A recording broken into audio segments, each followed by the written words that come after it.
morning of November 9th, just after sunrise, members of the Sheriff's Department show up at the Catt's apartment to arrest Scott, Hayden, and Abby. They have no idea that Scott and Hayden were planning to do a robbery that very day, and they were just waiting for Abby to show up in the getaway car. Shortly after that, Scott comes walking out of the apartment, and detectives were able to take him into custody. It's been about a month since the first community bank heist. They say you're being arrested for bank robbery, and Scott looks at the cops and says, "Which one?" We then went inside the apartment, arrested Hayden without incident. All of a sudden, our door gets kicked in, and you're surrounded by police officers, guns, weapons. My world came crashing down at that point. What a wild story this is. The 50-year-old Scott Catt's behind bars awaiting trial. What is it like to see your son associated with that?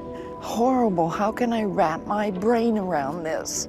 It was so unbelievable, and all I could think of was I was glad their mother was gone so that she didn't have to see this. The police get a search warrant and they go to their residence, and they were absolutely shocked based on what they found. We found some bank straps. A bank strap is a little paper strap that wraps around a certain quantity of money. Apparently, they just would pull cash out of those bank straps, and when the cash was gone, they didn't throw the bank straps away. They find no cash. $100,000? There's nothing, no cash. Incredibly, they also found a crumpled sheet of paper, which was the script that Scott had written out for Hayden to say when he came into the bank robberies. It says, "This is a bank robbery. All we want is the money, 20s, 50s, 100s. No alarms, die packs, or GPS. Or you, family, and co-workers will be hurt." But now, as they're bringing Scott and Hayden in for questioning, they want them to be able to help them answer the biggest mystery of all.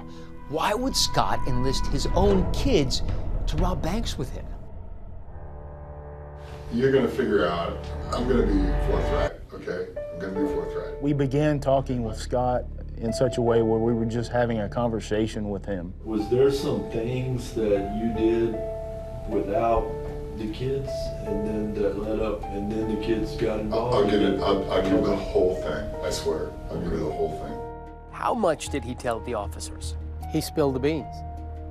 He waived his right to counsel, and he just told investigators exactly what happened.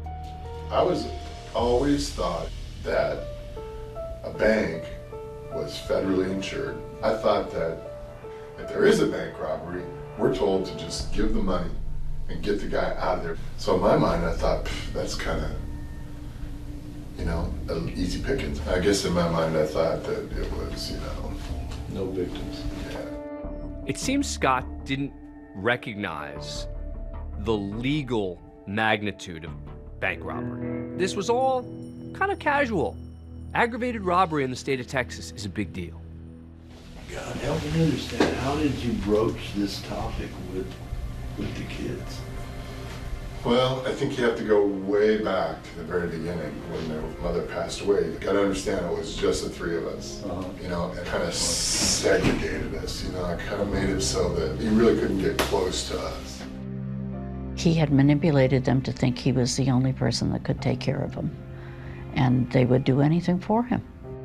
Going through that kind of very segregated kind of grieving puts them more at risk to future manipulations from that individual who now controls them psychologically, physically, financially.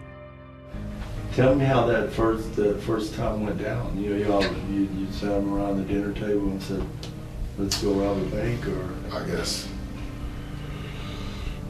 it wasn't around the dinner table, but it was, it was a little Friday night gathering, just sitting around watching movies or something. I really don't remember the details of all that. I mean, how it happened, but Scott's own words were that he was completely responsible for manipulating his children. It was all my manipulation of the two of them and her. I mean, I did this whole spiel about, you know, how easy it was going to be and how we didn't have to worry about it.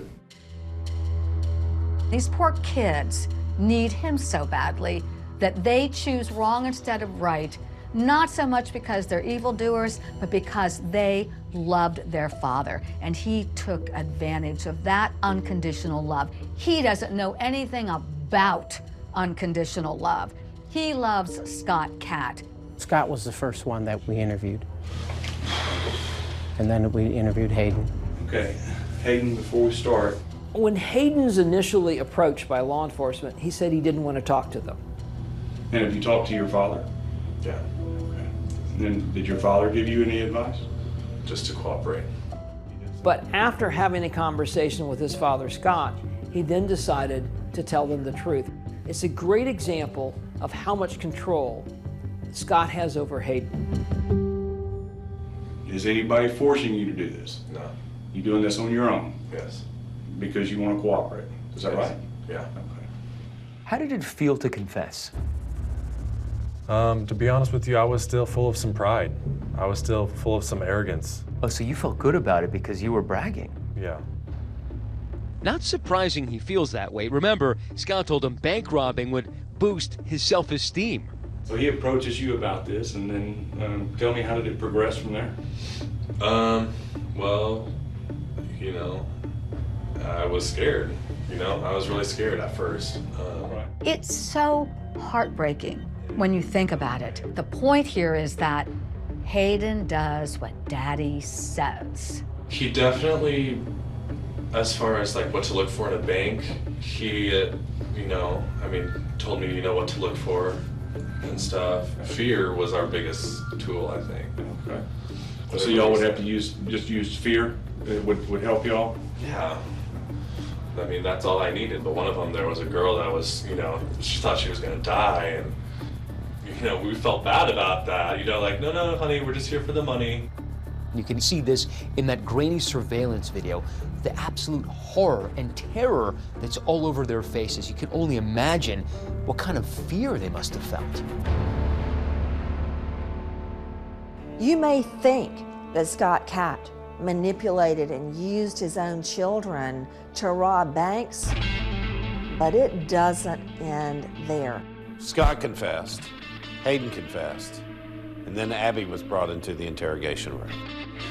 You know, he's always been there for me. He's been the only person that I have, so it was just like, okay, almost, you know?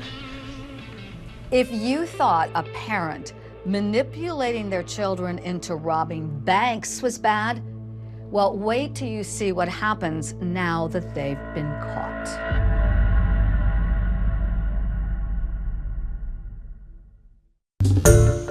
Hi everyone, George Stephanopoulos here. Thanks for checking out the ABC News YouTube channel. If you'd like to get more videos, show highlights, and watch live event coverage, click on the right over here to subscribe to our channel, and don't forget to download the ABC News app for breaking news alerts. Thanks for watching.